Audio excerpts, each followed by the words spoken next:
కాంగ్రెస్ పార్టీతోని సామాజిక న్యాయం జరుగుతుందని ఎమ్మెల్యే గండ్ర సత్యనారాయణరావు అన్నారు. భూపాలపల్లి జిల్లా కేంద్రంలోని అంబేద్కర్ సెంటర్లో కాంగ్రెస్ పార్టీ పట్టణ అధ్యక్షుడు ఇస్లావత్ దేవన్ ఆధ్వర్యంలో బీసీలకు 42% రిజర్వేషన్లు అమలు చేసేందుకు ప్రభుత్వం తీసుకున్న నిర్ణయాన్ని స్వాగతిస్తూ సీఎం చిత్రపటానికి పాలాభిషేకం చేశారు. ఈ సందర్భంగా ఎమ్మెల్యే మాట్లాడుతూ సామాజిక న్యాయంతోనే అభివృద్ధి సాధ్యమని, బలహీన వర్గాల హక్కుల కోసం బీసీలకు 42% రిజర్వేషన్లు అమలు చేస్తామని అన్నారు. ఈ కార్యక్రమంలో పలువురు కాంగ్రెస్ పట్టణ మాజీ కౌన్సిలర్లు, బీసీ సంఘ నాయకులు, కాంగ్రెస్ పార్టీ వివిధ అనుబంధ సంఘాల నాయకులు ఉన్నారు.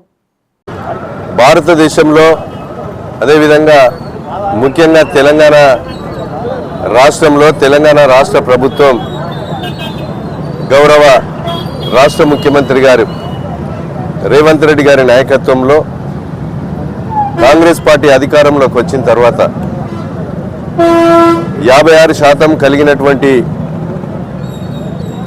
96 కులాలతో కలిగినటువంటి బీసీ కులస్తులు ఈరోజు 42% కావాలని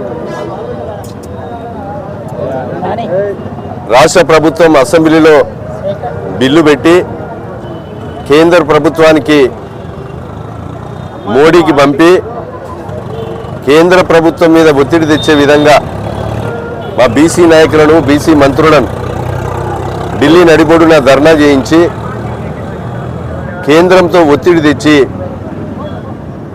బీసీ కులగణన ప్రారంభించడం జరిగింది. కానీ బీసీ కులగణన కాలయాపన చేస్తూ కేంద్రం ఈరోజు చట్టబద్ధత లేకుండా దాన్ని నిర్వీర్యం చేసే పరిస్థితి కేంద్ర ప్రభుత్వం చేస్తూ ఉంది.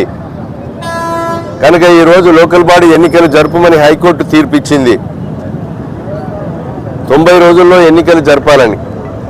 ఆ ఎన్నికల్లో గౌరవనీయులు రాష్ట్ర ముఖ్యమంత్రి రేవంత్ రెడ్డి గారు, మా బట్టి గారు, మంత్రివర్గం, క్యాబినెట్ అంతా కూర్చొని 4 గంటలు చర్చించి ఈరోజు న్యాయ నిపుణులతో చర్చించి అడ్వకేట్ జనరల్ సహకారంతో సూచనలు తీసుకొని